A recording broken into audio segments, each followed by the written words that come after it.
الذين أنعمت عليهم غير المغضوب عليهم ولا الضالين آمين. السلام عليكم ورحمة الله وبركاته.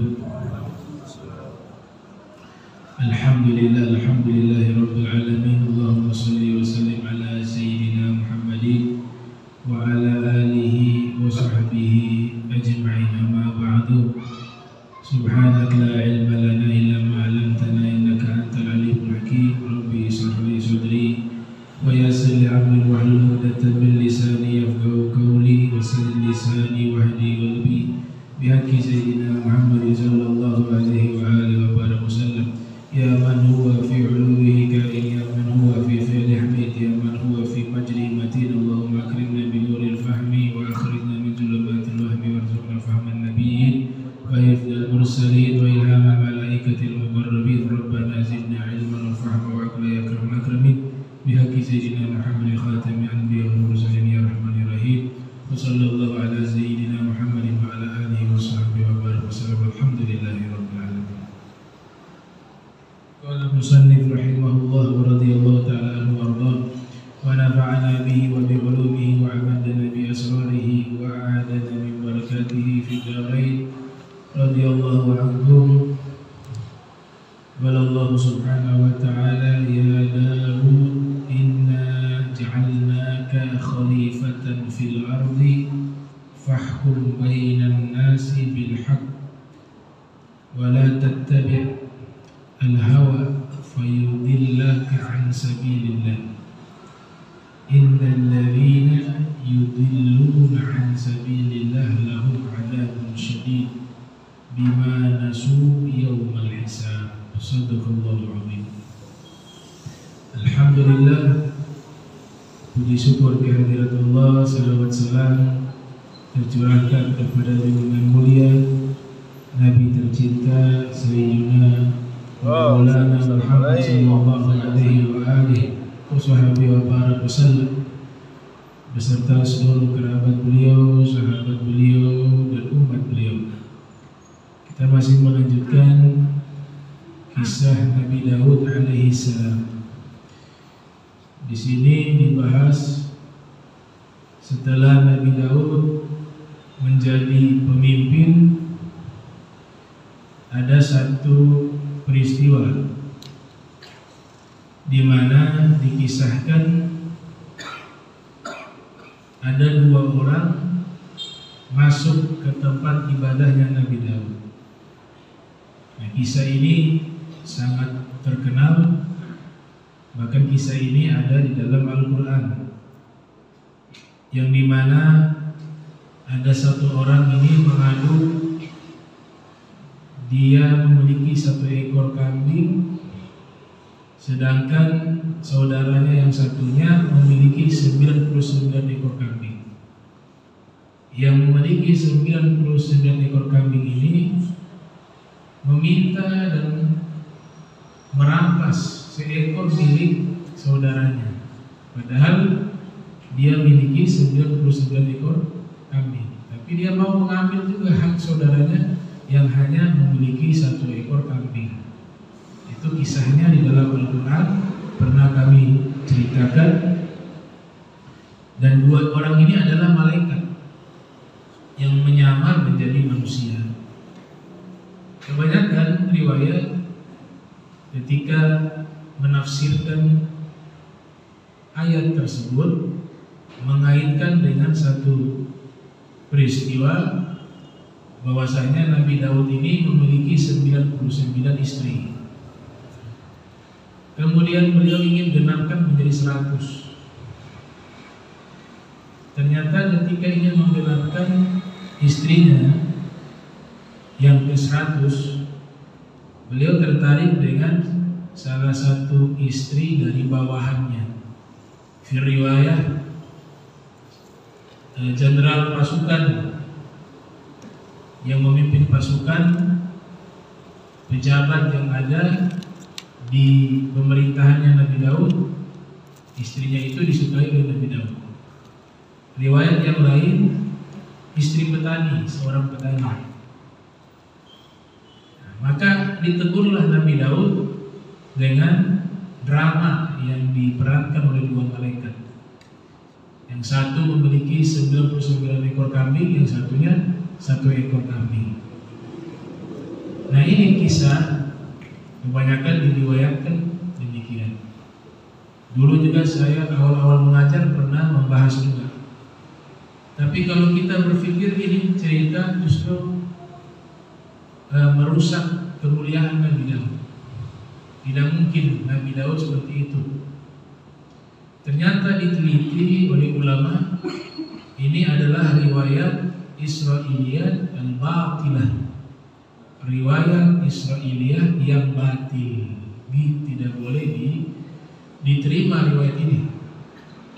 Karena di satu sisi Nabi Daud diceritakan seakan-akan melakukan satu kesalahan, yang kedua memiliki sifat tamak, yang ketiga bagaimana mungkin seorang nabi mau merampas istrinya orang.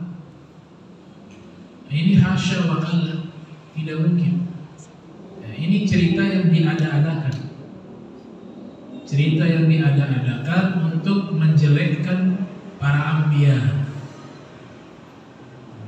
Dulu sudah berapa tahun yang lalu pernah saya riwayatkan, tapi belum sempat saya terangkan bahwa ini riwayat batilah. Ya, itu riwayat ingin menjatuhkan para anbiya. Hasya wa kalla, seorang nabi seperti itu. Ini diada-adakan oleh orang-orang Yahudi. Orang-orang Yahudi itu mereka menjelekkan semua para nabi. Semua para nabi dijelekkan. Salah satu ulama, Syekh Yusuf Qaradawi, beliau yang menyatakan dalam kitab At-Taubah Ilallah bahwa riwayat tersebut palsu dan riwayat tersebut sumbernya bukan dari Islam, tapi sumbernya dari riwayat-riwayat Israiliyah. Memang benar dikatakan ketika ada sahabat yang meriwayatkan, ya, Abdullah bin Amr bin As, Sayyidina Abdullah bin Amr bin As meriwayatkan hadis, Nabi mengatakan, hadithu an Bani Israel wala haraj, riwayatkanlah dari Bani Israel wala haraj, tidak mengapa. Al-Imam Al-Khutubi mengatakan yang dimaksud di sini tidak mengapa jika riwayat itu riwayat yang benar-benar valid. Maknanya valid bahwa sumbernya masih asli. Karena riwayat Israiliyat itu adalah cerita-cerita dari Bani Israel. Ada yang mengambil di sumber aslinya Taurat dan Injil yang masih asli kisahnya, maka itu diterima sebagai tambahan hikayat. Tapi harus diingat bahwa sekalipun cerita-cerita dari Israiliyat, riwayat Israiliyat ini cerita-cerita yang benar, dia adalah sumber kedua, bukan sumber rujukan dalam agama Islam. Bahasa ilmiahnya hanya sebagai referensi sekunder, pendukung. Tidak bisa dijadikan referensi primer utama, hanya sebagai pendukung. Itu pun kalau benar. Tapi kalau riwayat itu menjelekkan para nabi, tentu itu tidak benar. Nah, kita orang awam mudah bisa mengetahui ini riwayat palsu, ini riwayat Israiliyat yang batilah, yang batil. Cukup kita mengetahui jika ada kisah tentang para anbiya, kemudian kita ketika mendengar kisah tersebut atau membaca justru merusak kehormatan, kemuliaan para anbiya, itu pasti palsu. Ini kaidah muhimmah, ya, kaidah yang penting untuk kita pahami. Semua kisah-kisah para nabi jika kita dapati merusak kemuliaan para anbiya, merusak kehormatan para anbiya, dan tidak layak dinisbatkan perbuatan itu kepada para anbiya, maka dipastikan dua kemungkinan. Yang pertama, riwayat itu palsu, ada kelompok yang mengada-ngadakan, atau yang kedua dari Israiliyat yang batilah, yang palsu, yang batil. Nah, maka Imam Al-Khattabi mengatakan rukhsah hanya sebagai referensi pendukung selama tidak bertentangan dengan apa yang ada di dalam Al-Quran maupun di dalam hadis Rasul SAW.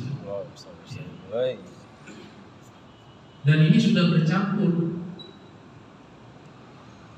riwayat-riwayat Israiliyat itu juga sudah masuk ke dalam riwayat-riwayat Islam, baik itu tafsir maupun hadis.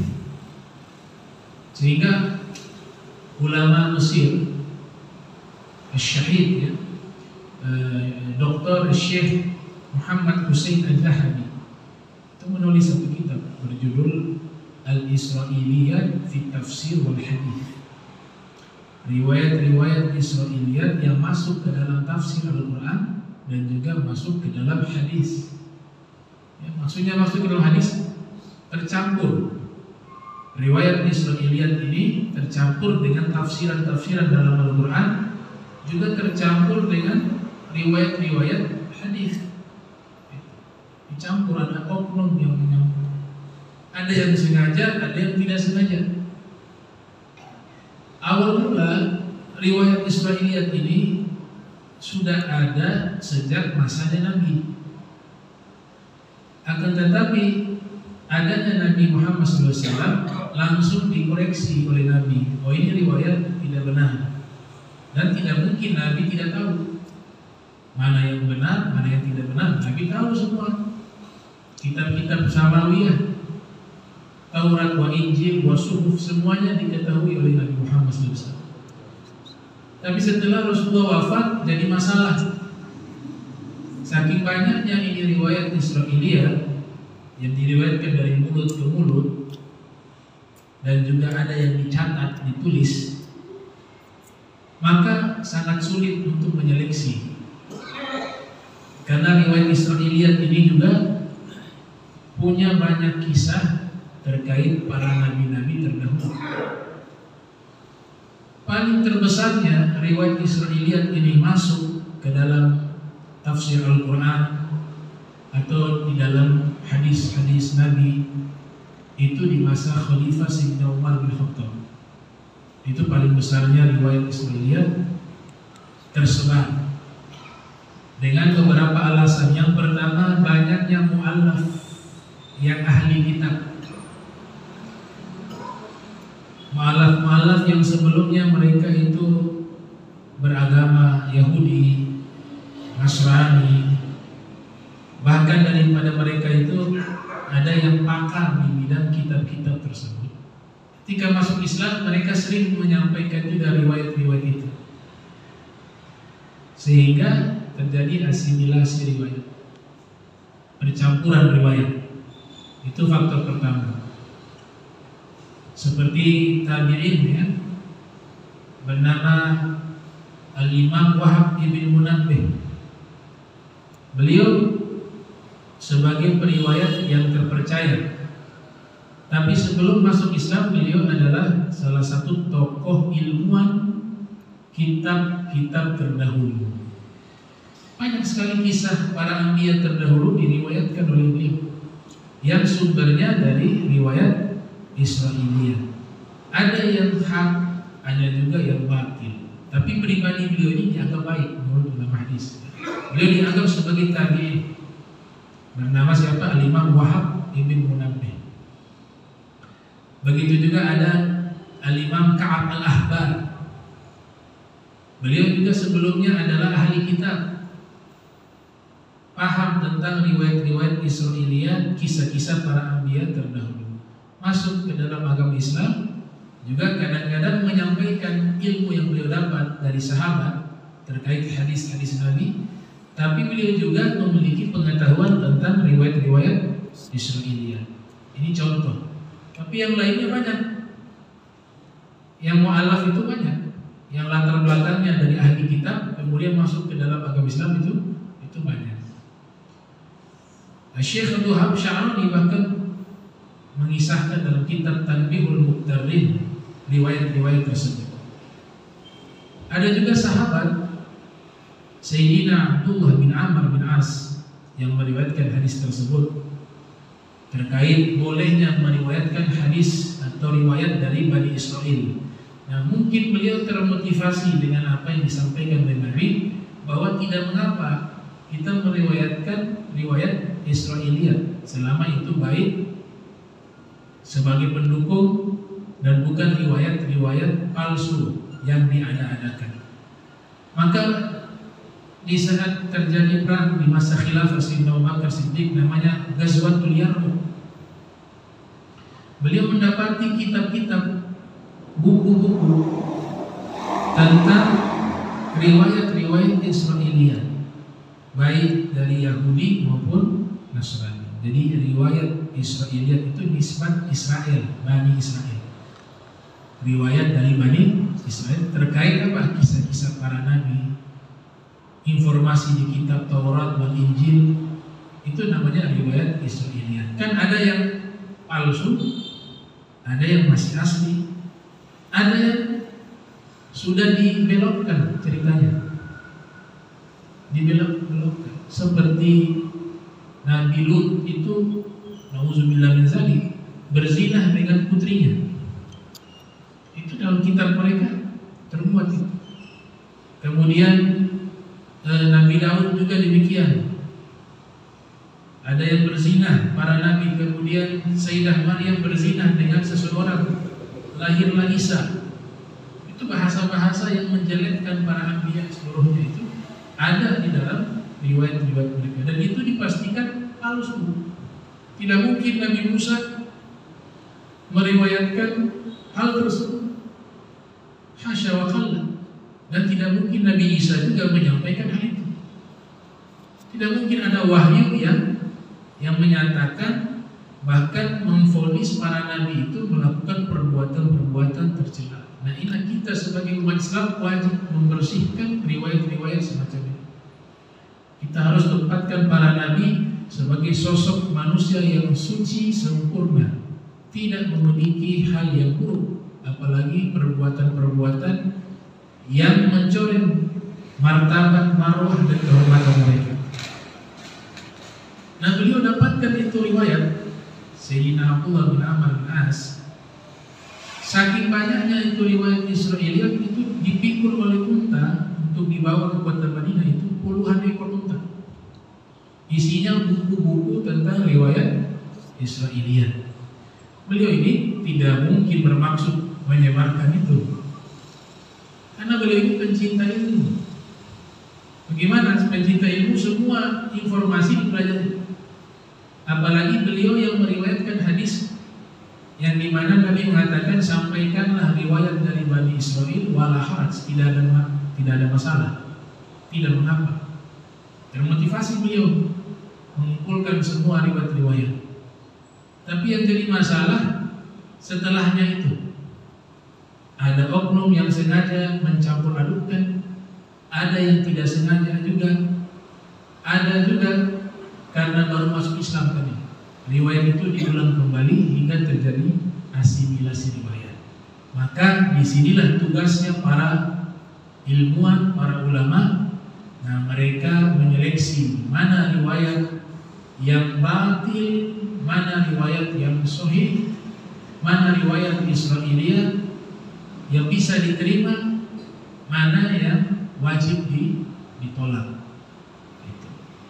Tapi rumusan sederhana tadi, kaidah, kalau ada riwayat-riwayat tentang para nabi yang menjatuhkan kemuliaan para nabi, itu pasti palsu, itu pasti batil. Sebagaimana kisah Nabi Daud yang ingin merampas istrinya orang. Nabi, seorang nabi yang suci, yang ahli ibadah, yang punya koneksi dengan Allah, kok merampas istrinya orang.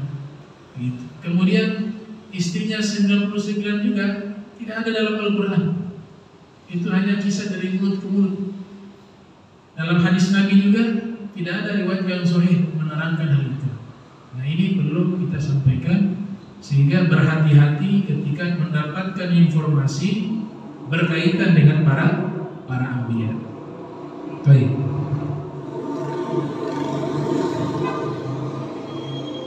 Allah Ta'ala berfirman, ya Daud, wahai Nabi Daud, inna ja'alnaka khalifatan fil ardi.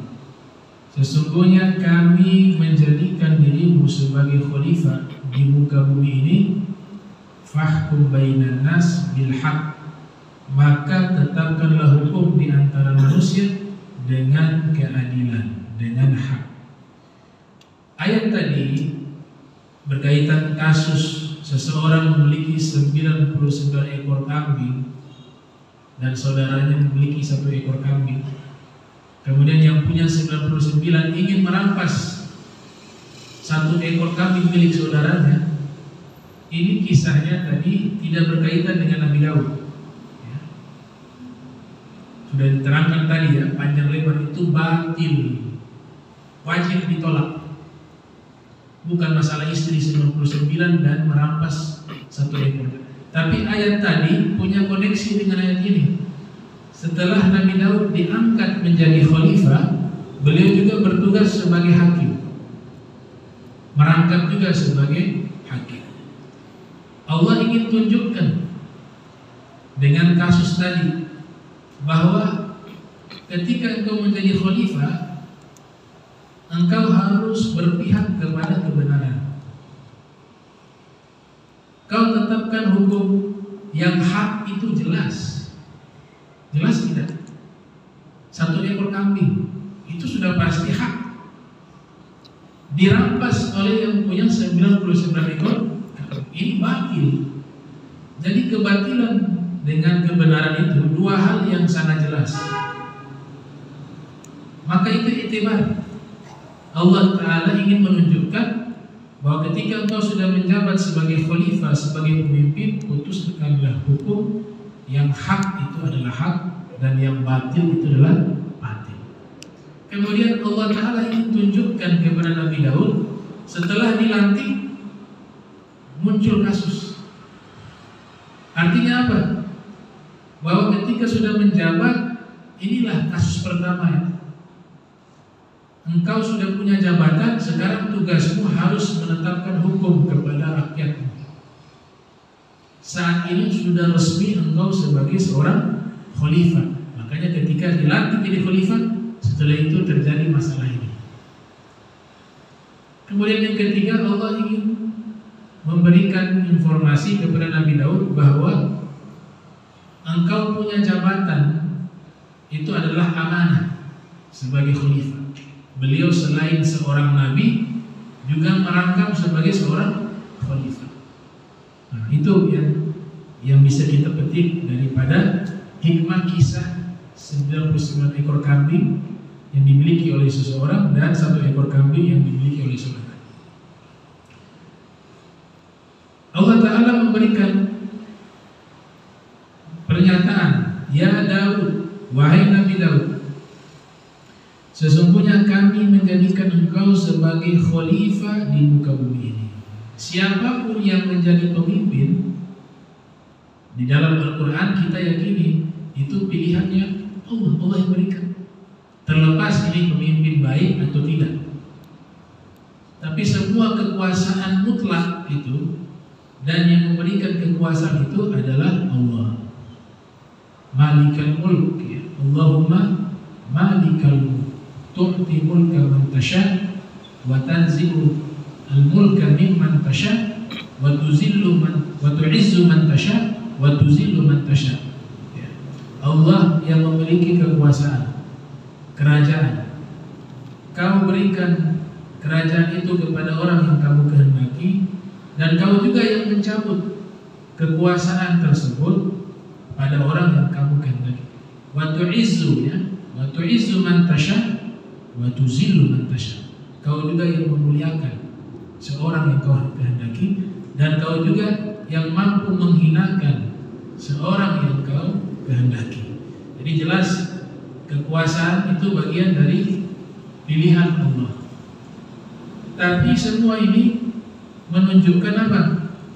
Bahwa yang namanya makhluk kekuasaannya tidak mutlak. Dia bukan memiliki kekuasaan yang mutlak. Yang memiliki kekuasaan yang mutlak itu hanya Allah. Allah Ta'ala berfirman, yusabbihu lillahi ma fis samawati wa ma fil ardi lahul mulku wa lahul hamdu wa huwa ala kulli syai'in qadir walladzi khalaqakum faminkum kafirun wa minkum mu'minun wallahu bima ta'maluna basir. Bertasbih kepada Allah apa yang ada di langit maupun apa yang ada di bumi. Lahul mulku, kerajaan dan kekuasaan itu hanya milik Allah. Ini yang namanya kekuasaan mutlak. Jadi kalau hakikatnya makhluk gak ada yang berkuasa. Sekalipun kita melihat dia punya jabatan sebagai penguasa. Kenapa? Karena ada waktu. Tidak selamanya dia berkuasa. Ini presiden saja ada masa 1 periode, 2. Di Indonesia kan sampai 2 saja. Berarti kan habis itu jadi raja lagi, jadi penguasa gitu, selesai. Tapi kalau Allah selama-lamanya sang maharaja, itu yang disebut lahul mulk, kekuasaan mutlak milik Allah. Di ayat yang lain di surat Al-Mulk, ya, tabarakalladzi biyadihi wa huwa ala kulli syai'in qadir alladzi khalaqal mauta wal hayata liyabluwakum ayyukum ahsanu amala. Ini ayat namanya ayat kekuasaan, ayat kerajaan. Kenapa ayat ini di ayat pertama? Suratnya namanya surat Al-Mulk, surat tentang kekuasaan kerajaan. Seakan-akan dikabarkan kepada kita kerajaan yang sebenarnya milik Allah. Kalaupun ada hamba, ya Allah kasih saja sedikit. Allah pilih dia menjadi penguasa, dan dia bukan penguasa mutlak. Penguasa mutlak adalah Allah Subhanahu wa Ta'ala. Makanya haram hukumnya menamakan seseorang dengan Malikul Mulk. Misalnya ada orang namanya Malikul Mulk, haram. Itu artinya apa? Orang yang berkuasa, zat yang berkuasa secara mutlak. Malikul Mulk. Kalau Malik bisa-bisa. Malik artinya raja, bisa juga nama malaikat. Ada malaikat namanya malaikat Malik. Bidun alif lam, tanpa alif lam. Tapi kalau Malikul Mulk itu mayoritas ulama menyatakan hukumnya haram. Malikul Mulk. Baik. Nah, kekuasaan yang didapat ini, Al-Imam Ghazali mengatakan ketika penguasa ini dia rusak, itu sebabnya adalah apa? Sebabnya ulamanya yang rusak, makanya pemimpin menjadi rusak. Masih ulama mayoritas. Ya, Al-Ghazali mengatakan innama fasadat ar-ra'iyah bi fasadil muluk. Sesungguhnya rakyat ini menjadi rusak karena sebab rusaknya penguasa. Wa fasadul muluk bifasadil ulama, dan rusaknya penguasa karena sebab rusaknya ulama. Falaula qudatu su' wa ulama usu' laqalla fasadul muluk khaufan min inkarihi. Seandainya tidak ada qudot itu hakim-hakim, qadi jamannya qudot, atau pejabat-pejabat yang ada di sekeliling penguasa. Seandainya tidak ada pejabat-pejabat yang jahat dan ulama-ulama yang jahat, maka niscaya pemerintah, pemimpinnya itu pasti takut melakukan keburukan, sebab khawatir nanti diingkari oleh mereka. Itu pernyataan Syekh Al-Ghazali, Imam Ghazali, plus juga ada namanya ulama Syekh Muhammad Al-Ghazali mengatakan demikian. Maka dikasih satu nasihat Jika seseorang menjadi pemimpin di zamannya Imam Ghazali, ya, ini pemimpinnya baik. Pemimpinnya meminta Imam Ghazali berikan nasihat-nasihat, karena beliau sudah menjabat sebagai pemimpin, ini tanggung jawabnya besar. Meminta kepada Imam Ghazali memberikan nasihat. Imam Ghazali tuangkan nasihat itu menjadi satu kitab, namanya At-Tibrul Masbuk fi Nasihatil Muluk, yang isinya tentang nasihat kepada para raja, para pemimpin, para khalifah. Kemudian juga kita ketika melihat fasadul muluk, ini punya hubungan juga dengan rakyat. Kalau rakyat ini semuanya baik, insya Allah pemimpinnya akan baik. Sebagaimana hadisnya disampaikan oleh Al-Imam Dailami dalam Musnad Firdaus, Rasul sallallahu alaihi wasallam bersabda, "Kama takunu yuwalla alaikum." Sebagaimana keadaan kalian, maka begitulah pemimpin kalian. Dalam riwayat Al-Imam Al-Baihaqi disebut dengan yu'mar alaikum. Sebagaimana keadaan kalian, kalian diperintahkan oleh pemimpin kalian. Dalam riwayat Al-Imam Baihaqi. Riwayat pertama Imam Ad-Dailami. Artinya adanya pemimpin yang jahat, pemimpin yang tidak baik, itu juga andil dari masyarakatnya. Saya teringat satu hadis. Hadis ini riwayat Syekh Nawawi Al-Bantini di dalam kitab Nasaihul Ibad, di mana ada riwayat menyatakan, sayati zamanun ala ummati yafirruna minal ulama'i wal fuqaha fayabatalihimullah bithalathi baliyatin ulaha yarfa'ullah al-barakah min kasbihim wa thaniya yusallitullah alaihim sultanan zaliman wa thalitha yakhruju minad dunya bighairi iman. Riwayat tersebut mengatakan akan datang satu zaman, satu masa, dan orang-orang lari dari para ulama dan para fuqaha. Maknanya apa? Sudah tidak peduli dengan urusan agama, tidak peduli lagi dengan hukum agama Islam. Itu maknanya itu. Karena maksudnya lari dari ulama artinya, ya kita mau tahu hukum dari mana? Dari ulama. Mau tahu ini halal, ini haram, ini boleh, ini tidak boleh. Itu dari mana? Fuqaha.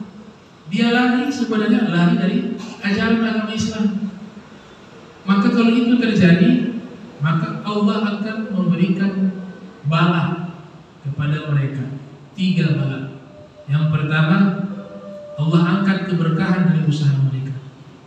Semua usaha pekerjaan mereka itu keberkahannya dicabut oleh Allah. Kalau sudah dicabut keberkahan oleh Allah, itu rizki sekalipun nominalnya banyak, nggak ada manfaat.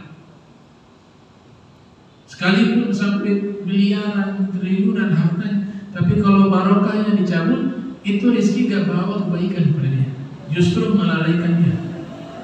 Itu yarfa'ul barakah min kasbi. Yang kedua, tadi saya katakan, Allah akan mengirim penguasa yang zalim.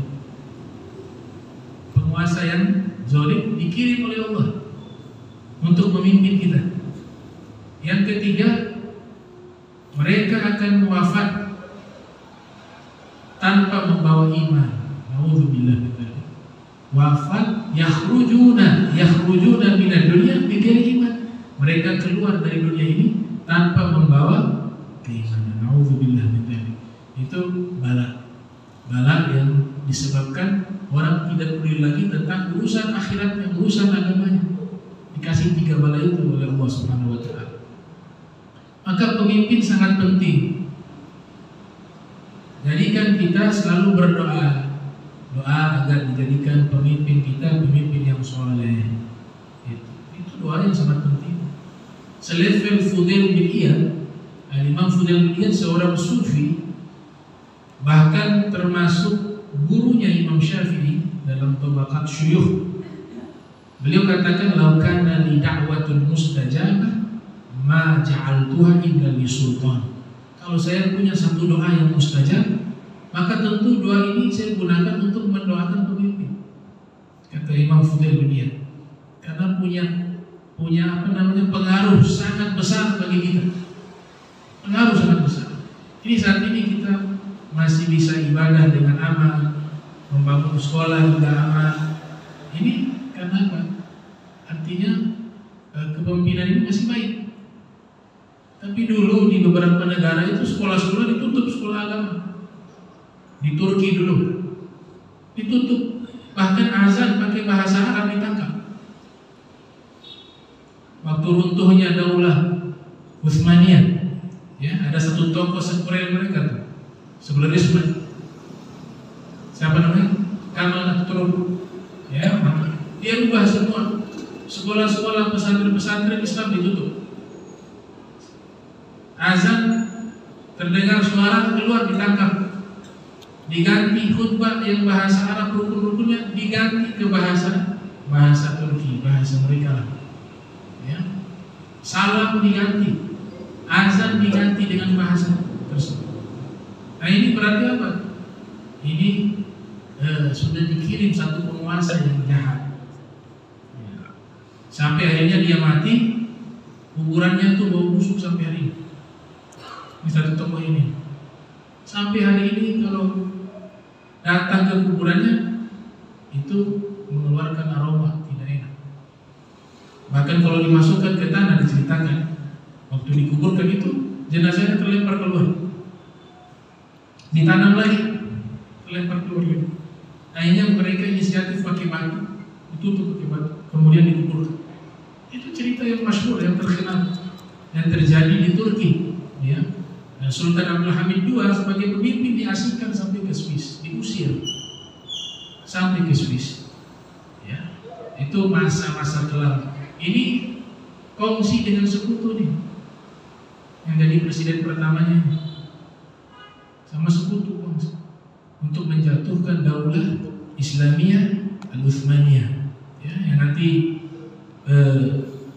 puncaknya Palestina itu nanti diizinkan untuk dimasuki oleh orang-orang Yahudi yang berada di luar Palestina. Mereka pendatang semua tinggal di Palestina. Sampai hari ini jadi masalah. Itu awal mulanya dari masa keruntuhan Daulah Al-Utsmaniyah. Baik. Kemudian di sini ada kasus yang menarik. Jadi beliau dilantik jadi khalifah. Kemudian datang banyak sekali masalah saat itu juga. Di antaranya di sini diceritakan ada pengembala kambing, Ashabul Ghanam disebut. Ashabul Ghanam. Ashab berarti banyak. Sekelompok orang yang ternak kambing, ya. Itu diceritakan kambingnya itu di malam hari menginjak-injak sawah milik para petani, Ashabul Mazra'ah.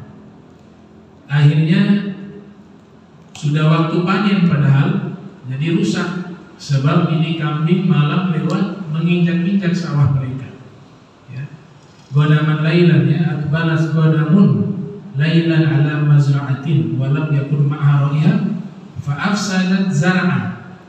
Jadi kambing itu datang malam menginjak-injak sawah mereka. Akhirnya afsadat zar'a, sawah mereka menjadi rusak.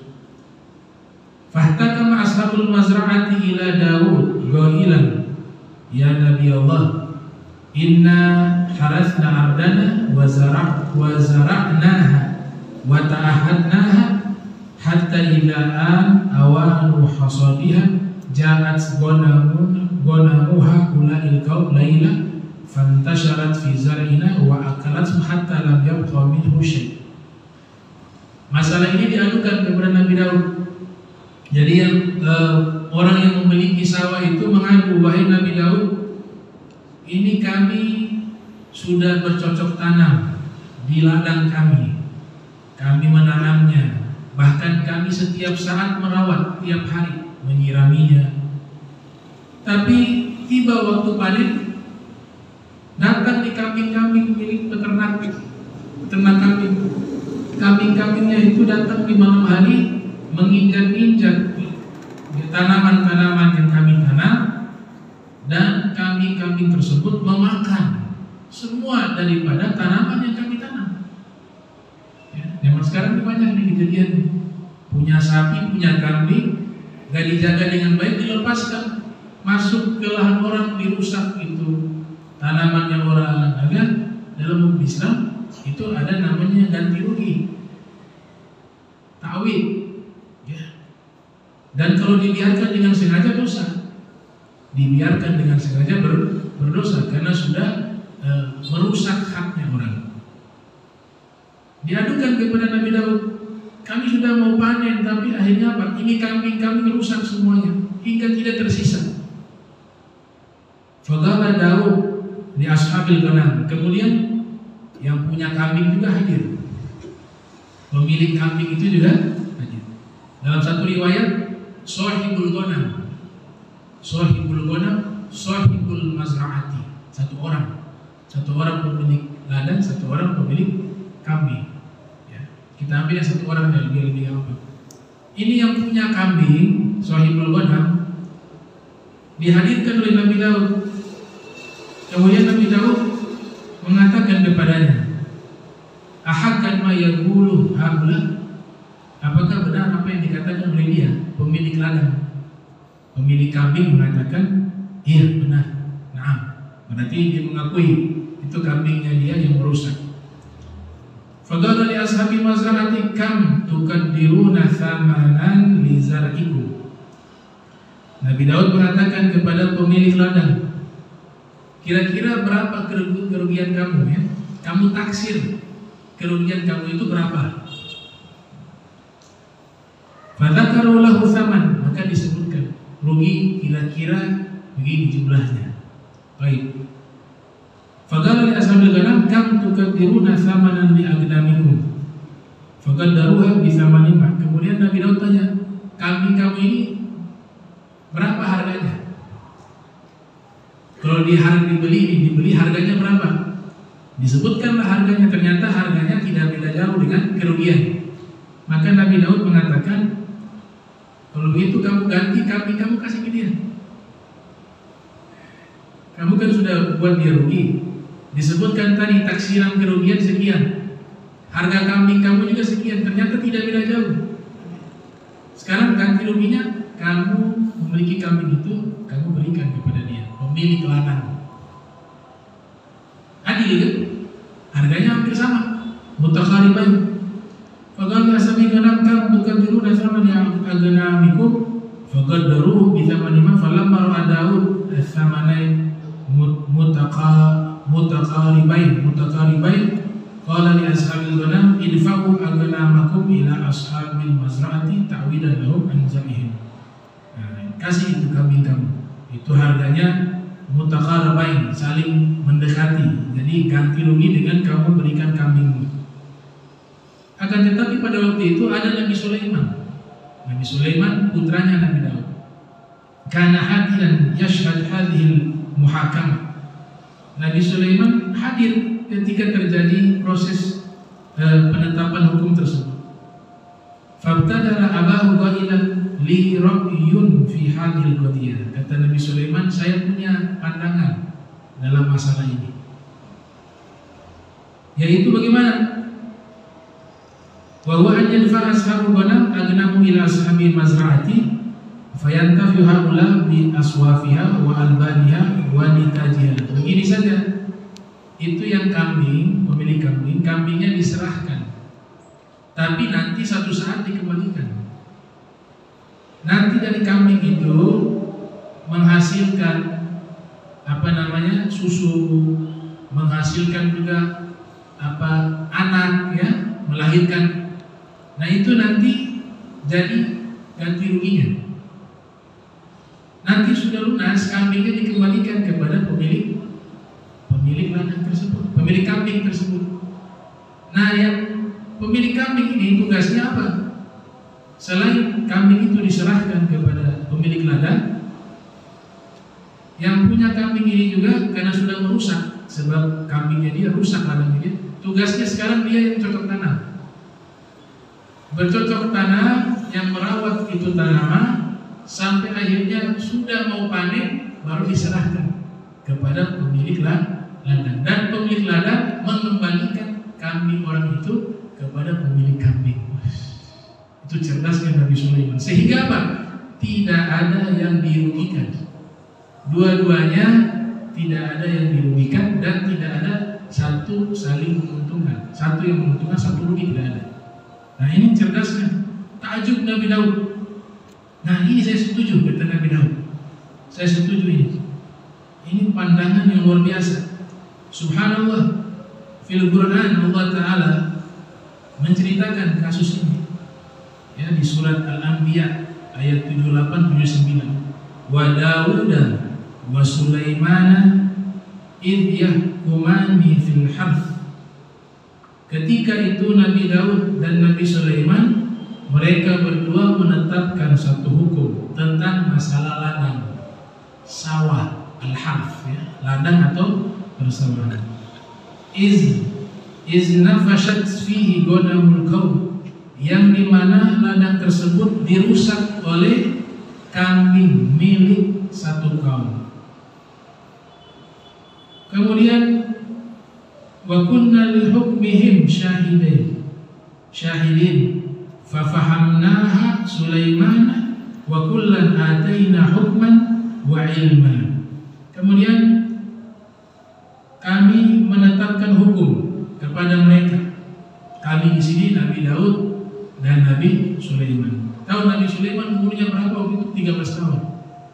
Masih anak-anak. Tapi dia sudah bisa menetapkan hukum dan juga beliau sudah bisa memberikan solusi bagi masalah tersebut. Fafahamnaha Sulaiman. Kok bisa Nabi Sulaiman usia muda tapi sangat bijak menetapkan hukum? Allah Ta'ala berfirman, kami yang berikan pemahaman itu kepada Sulaiman. Ini dalil bahwa beliau seorang nabi, ya. Dan beliau sudah menjadi nabi di usia masih anak-anak. Kami yang berikan pemahaman kepadanya. Kepada Nabi Sulaiman usia 13 tahun. Kami di sini siapa? Allah. Pemahamannya diberikan lewat apa? Wahyu. Wa kullan ataina hukman wa ilma. Ini yang menarik. Kedua-duanya, baik Nabi Daud maupun Nabi Sulaiman, itu kami berikan kepada mereka kebijaksanaan dan ilmu. Artinya apa? Nabi Daud punya putusan pertama juga tidak salah. Ketika mengatakan harga kambing kamu berapa? Sekian jumlahnya. Oh, ini berapa kerugian? Ternyata jumlahnya sama atau hampir sama. Kata Nabi Daud, kambing kamu itu kamu ganti rugi, kasih ke pemilik ladang. Itu keputusan tidak salah.